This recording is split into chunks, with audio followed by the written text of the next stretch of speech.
This is a song that I wrote when I was very, very, very sick for 15 years. And it was the first day that I could step out into the green grass barefooted. And the sun was shining, and it was a beautiful fall day. It was my birthday. And I took a big, deep breath. Good morning, God. What a beautiful day. Thank you for the way the dew lays on the grass, sparkling like that. Good morning, God. The songbirds are singing loud. It's sunny, there's not a cloud in this perfect day. And I just want to say thank you for the air I breathe and every breath you've given me. Thank you for the ones I love. Thank you, God. Thank you, God. Good morning, God.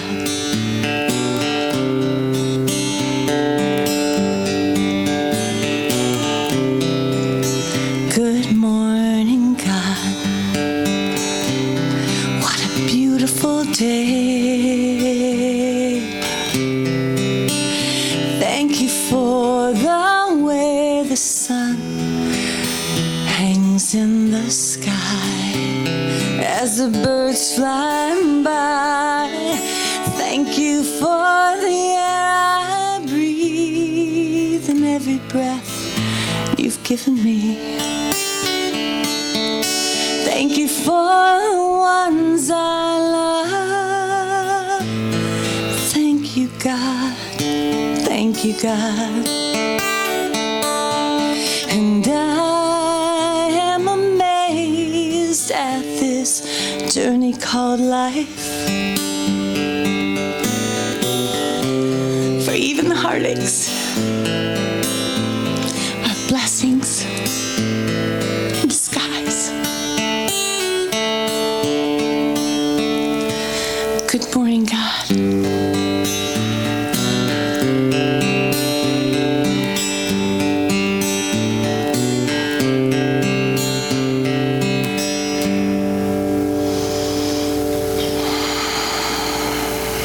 Good morning, God.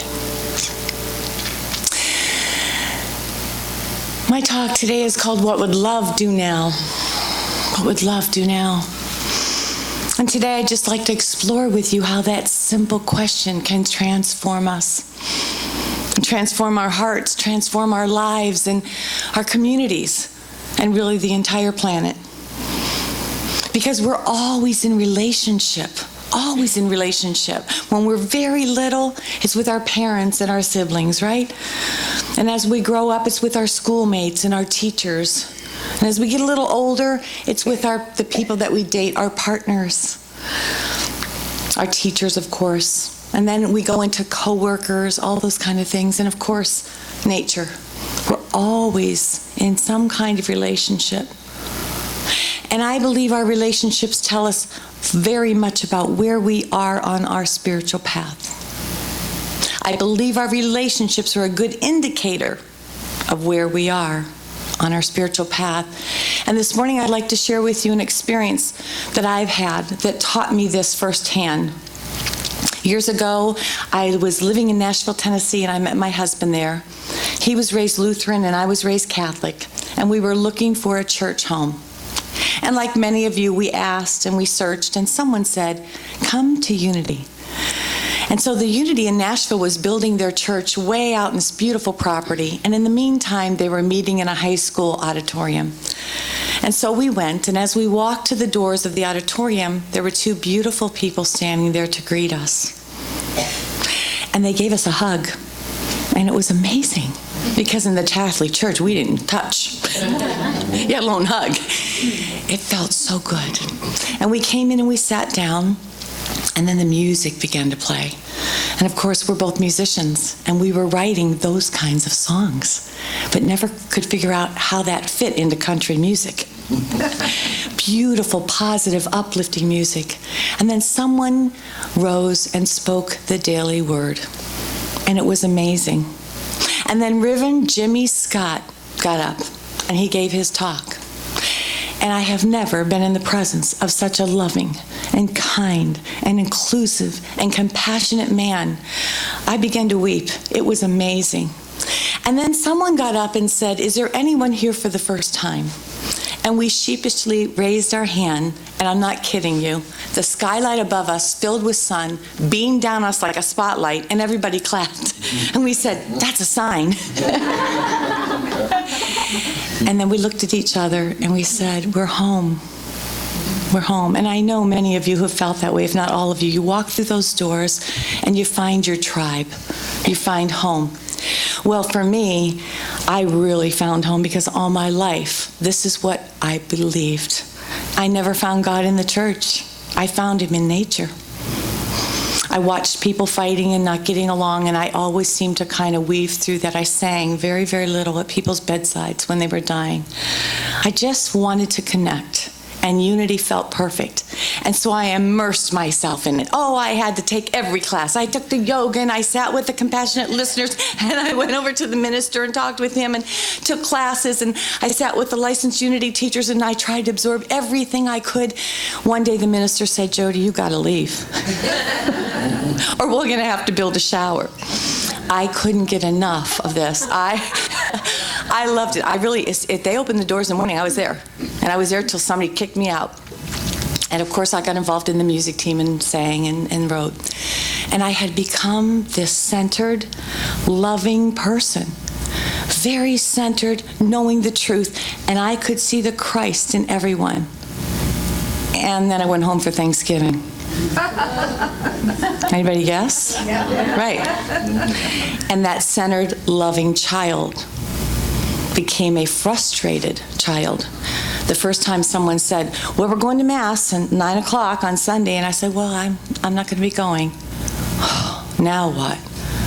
"Well, I'm doing this thing called Unity. I found Unity. Aren't they a cult? And I'm going to go in the woods and I'm going to meditate." Oh, God. There you go again. You always got to be the weird one, Jody. You're always the one, why do you have to make it so hard? Why can't you just go to Mass? And I got really hurt. I got my feelings hurt. And I thought, I can't believe this. I found what works for me. I don't judge anyone for what works for them. Can't they just say, "Oh, Jody, good for you"? And I felt like they were pushing my buttons and hurting me. And all of a sudden I realized I couldn't find my way back to center. I couldn't find that peaceful place. I was choking on my turkey trying to see the Christ in my own family. I couldn't do it. I couldn't find my way back. And in that moment, I thought, what a gift. This is showing me exactly where I am on my spiritual path. Because if I can see the Christ in all of you, and I can be at peace, and I can give from my heart, but I can't see it in my own family, I got some work to do. I got some work to do, yes. And for me, some of the methods I was being taught just didn't work for me. The 15 steps, or go and do this and then that, and then you'll get to center. I had to have something fast. And I remembered the 5th unity principle. Through thought, word, and action, we live the truth we know. What thoughts and words and actions was I using in my own family and with people that weren't of like mind? And how do I get back to center? It was 2 a.m. and I got a phone call from a friend I hadn't seen in years. And he said, "Jody, I've been studying A Course in Miracles. And there's something in there I had to call you because I think you need to write the song." And he said, "There's a question. What would love do?" And I got off the phone and thought, what would love do now? And as soon as I asked that question, everything lined up for me. It was simple. Got me right back to my center. And for me, when I said, okay, this is the conflict, what would love do now? I felt my entire body relax. And I physically could feel my heart open and soften. And no longer did I have to be right. No longer did I have to prove something or get my family to accept what my path was. I just sunk into that energy of the heart that we all know. It's like sitting across a table from your best friend, and they're in grief and they're pouring their heart out, and you're listening and you're just in that moment. And you don't have to fix anything or disagree or point the way. You just have to be. And that question started to work for me. Sometimes the answer to the question, what would love do now, comes to us in a life and death situation where we get to choose fear or love. It was the early 1980s, and I was working in a very big hospital in Nashville, Tennessee, in surgery, recovery, and intensive care. And AIDS was huge. The crisis had exploded, but we didn't know a whole lot. Every day our charge nurse would come up and give us an update. And it was just fear is all it was, because people just didn't know. They said they knew how we can contract it, but they didn't know. There were pregnant nurses on the floor, scared, families afraid. There were people calling in sick, and they weren't sick. Even the doctors were afraid. Fear permeated that building. And I remember walking in and trying to hold the truth of what I knew and not go to fear. But I have to tell you, it was hard. I was 21 years old. There was a lot of life lessons I had yet to learn. But I promised myself that every day I would take a deep breath and go back to the truth that I knew. It was one morning at 5 in the morning, and I was driving to work on the interstate, and there was just me and another woman in front of me, ahead of me, and it began to sprinkle. And she hydroplaned and lost control of her car and hit the cement wall. By the time I could pull over and run up, I knew it was going to be bad. I got up to the car and I looked in her window, and it was very bad. There was blood everywhere, and it looked like her left leg was almost severed, and she was in shock. I tell you this because I want you to know in that moment what happened to me. In a split second, Jody, you can't help it. You've got a glove up. You don't have any gloves. You don't have a gown. All those things I've been told. All those things. And in that same split second, love washed over me. Peace washed over me. The truth washed over me. And I got in that car. I climbed right through the passenger's window, and I got in the car, and I looked at her, and she said, I'm going to die. I said, oh, no, you're not. Not with me here, you're not. And as I'm trying to talk to her and hold attention and make a makeshift tourniquet and assess the situation, I knew I could lose her.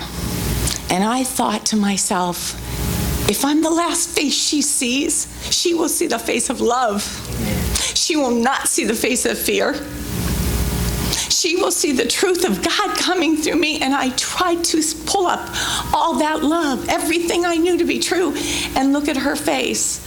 And she said, it's okay. It's okay. I know I'm going to die. Oh, no, you're not. Breathe with me. Stay with me. And I'm praying for help. Wasn't long, but it felt like eternity. The police came. I was so relieved, as you can imagine.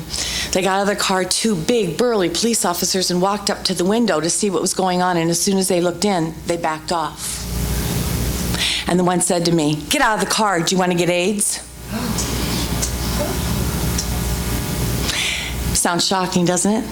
But I want to tell you the face I saw. I saw a 5-year-old. This big, burly police officer was scared to death, and his partner looked at me. They didn't know what to do. They froze in the moment. And I'm trying not to upset the patient, but let them know the situation. I need this, I need this, I need this, help me. And as they moved to the trunk of the car to get their first aid kit, the second police officer looked around and looked at me and looked around. He said, this car could blow up, you need to get out. I said, I'm not leaving. And the patient looked at me and said, it's okay. I said, oh no, I'm not leaving. We're just fine. We're just fine. Well, just a few moments later, the EMTs came, and they were fantastic. Of course, they got the patient ready, got her in the ambulance, and away they went. I got out of the car, and these police officers apologized to me. And the one started crying. He said, I'm so sorry, but my wife's pregnant, and I'm so scared. And I said, I understand. It's okay, I understand. I got to work, and I went up to the floor and went into the locker room to get changed into my scrubs. And my charge nurse came in and said, oh, Jody, it was you. It was you. Everybody was going by this accident, and they wondered who it was that got in the car.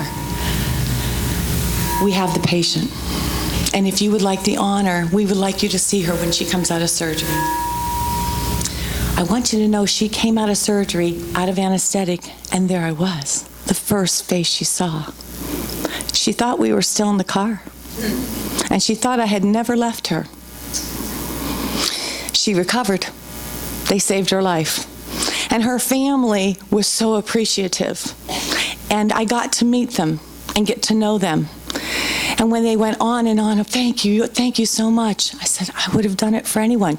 You would have done it for me. It could have been my mother, my sister, my minister, my music director, my friend. It could have been anyone. I never forgot that moment. Never forgot that moment. And anytime something in my life comes up that gives me that feeling of, I don't know, whether it's a disagreement or upset, I go back to what would love do now? What would love do now? And it always centers me. Sometimes the answer to what would love do now comes with children. Anybody have children? Nieces and nephews, right? That question gets answered with children, because children, they have a homing device. I know they do. When you've had your worst day and you haven't had any sleep, right, and you're hungry and you're trying to make dinner, is when something will happen and you'll go, are you kidding me? Can you please do that on a day when I'm rested? How many of you been a child? Well, I had a little 5-year-old and a little one toddling, and I was trying to do everything for everybody like us women do. And my husband was going to help me, and he was going to baby-proof the kitchen. And he stayed up all night to baby-proof the kitchen to help me out. And this is what happened. It's raining, it's pouring, Cheerios on the floor, 'cause the baby got into the baby-proof door. He's laughing, he's giggling, I'm chasing him down the hall. I slip on the rug and I fall. And he turns around, he crouches down and tenderly kisses my frown. Come as a child, see what they see. Oh, come as a child, joy-filled and free. You can't help but laugh, you can't help but smile, you can't help but love when you come as a child. It's sunny, but it's muddy, and he's out in the yard. My 6-year-old's digging, and he's working really hard. But I just scrub the kitchen, and he comes flying in with mud on his sneakers and that toothless grin. And he stands there so proud and announces out loud, hey Mom, look what I found. It's a dinosaur bone. Come as a child, see what they see.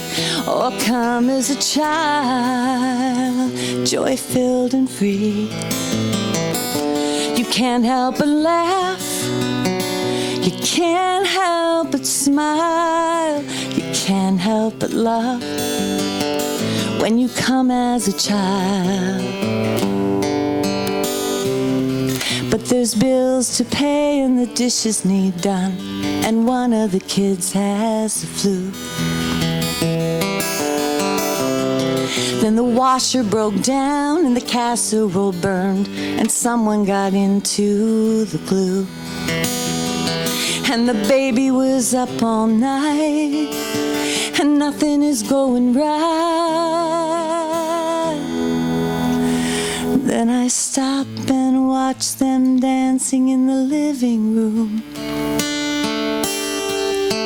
One has a pot on his head, and one has a broom. Singing and laughing and saying, Mommy, we love you. So I stop what I'm doing, and I go dancing too. come as a child. They teach us, don't they? Is it more important to have a clean house? Is it more important that we have the perfect meal made for our company? Or is it more important that we stop in the moment and love them, even when they're drawn on the wall with crayons?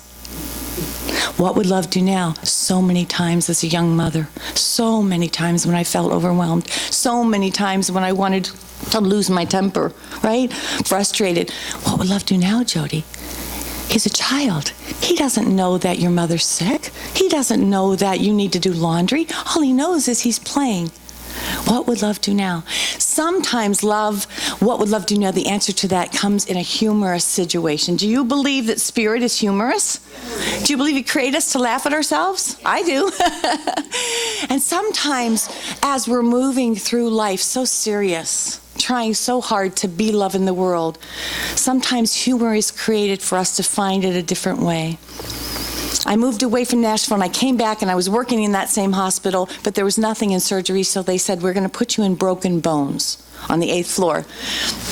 There's an RN and 2 nurse techs. I'm a nurse tech. So there'll just be an RN and 2 nurse techs of 32 patients. So I said, okay, I'm up for the challenge. I went up and the charge nurse sat me down and she said, I just want to let you know the reality of this floor. The other nurse tech is a big woman. She's a mean woman, and she's not going to like you. You're like a fawn in the woods. She's going to take advantage of you, and I tell you what, if you make her mad, don't go in that staircase, because she's been known to beat people up in there. Welcome to the 8th floor. But I knew who I was. I had practiced over and over going back to love, and I thought, what's the truth of this? The truth is you don't come out mean. You don't come into this world hateful, right? Something had to happen. So I was going to show up as love. And in the shift, we would split the patients, and she'd always take the easiest ones and give me the worst ones. And I thought, that's fine. That's what I'm here to do. I always helped her turn her patients and help with her patients. She never helped me. I found out she loved Twinkies, so I bought a big, big box of Twinkies, and I kept them in my locker. And every day I put them where she sat on her break. And she took many breaks during the night. And I never took a break. She'd throw them out.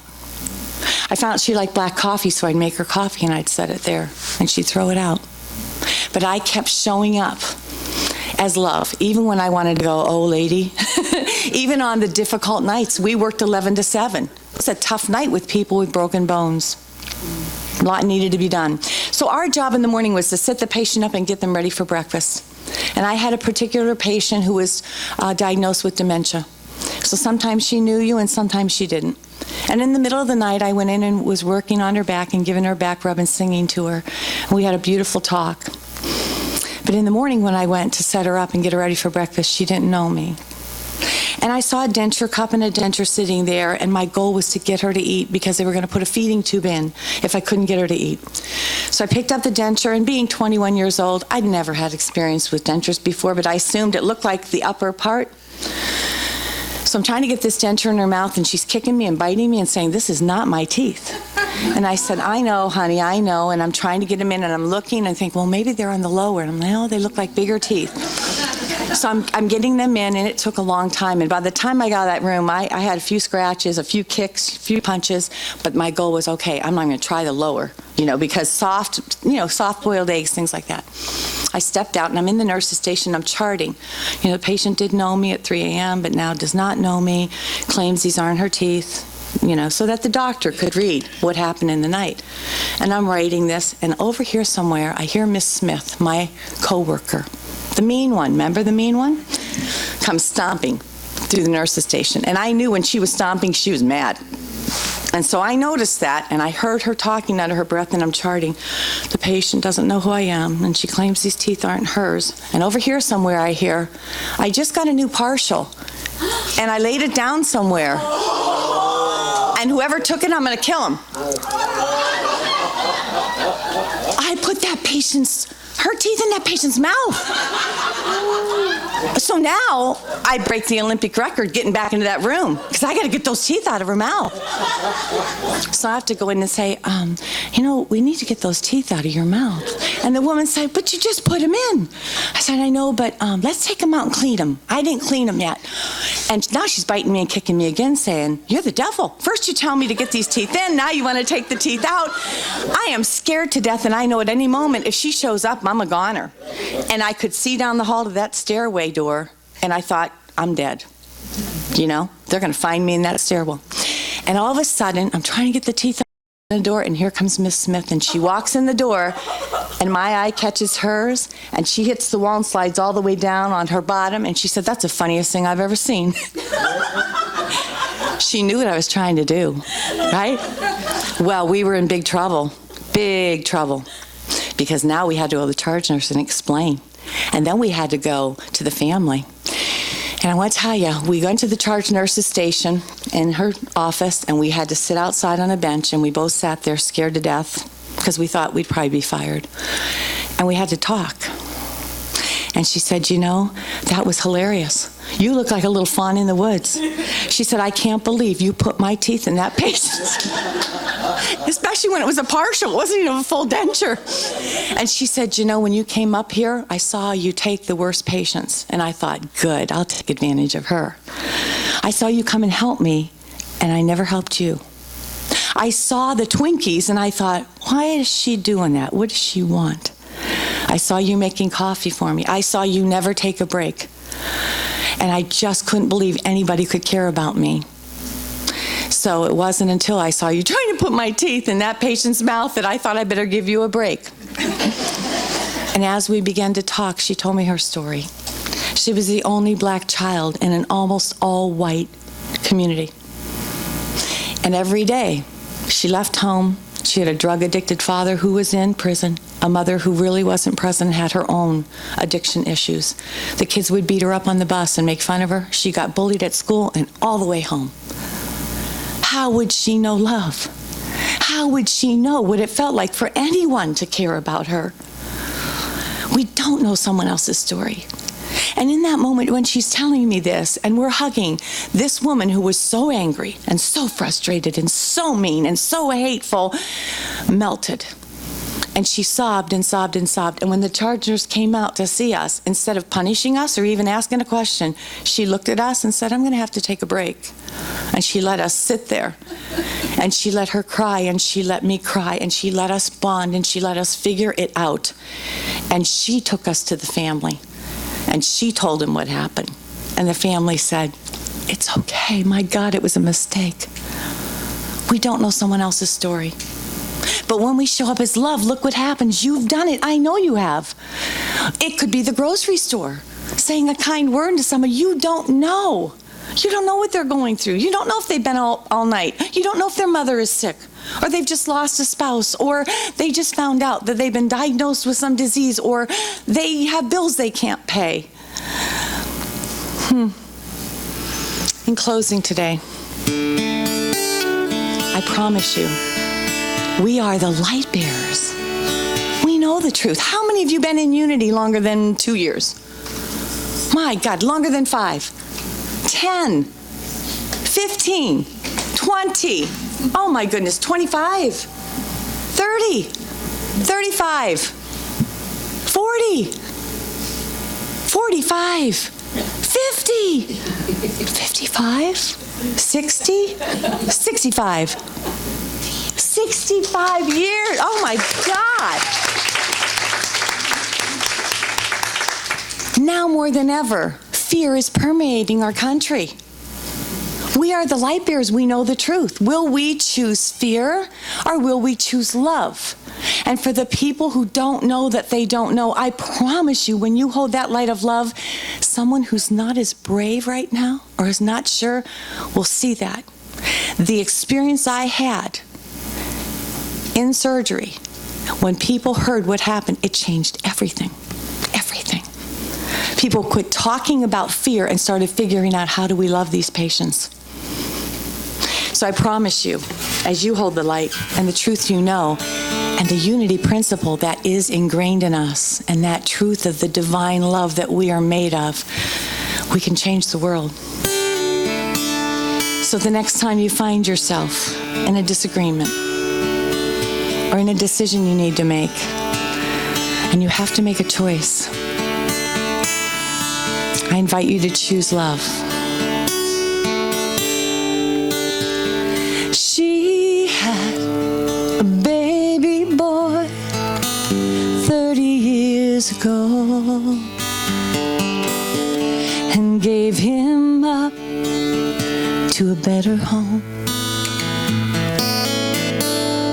Now she had to find him just to let him know how she loved him and missed him so. What would love do now, standing in his shoes? Take her in his arms, cry away the wounds, all of our heartaches. Love can heal somehow if we only ask. What would love do now? He had another life he never spoke about, till he found the courage to come out. Sat with his mom and dad and cautiously began, will you accept me for who I really am? What would love do now, sitting in that room? Take him in their arms, say, son, we love you. All of our fears, love can heal somehow if we only ask. What would love do now? What would love do now in your situation? Stop and ask yourself. There's an answer and it needs no explanation. When love speaks out, there is no doubt.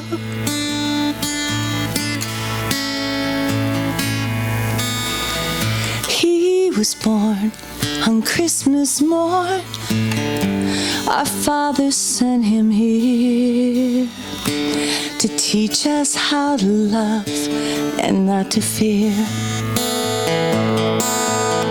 But some mocked and scorned him, nailed him to a cross, just for being who he was. And what would love do now, hanging on that cross? Cry, Father, please forgive them. You know that they are lost. Every bit of hatred, love can heal somehow if we only ask. What would love do now? Every bit of hatred, love can heal somehow if we only ask. What would love do now?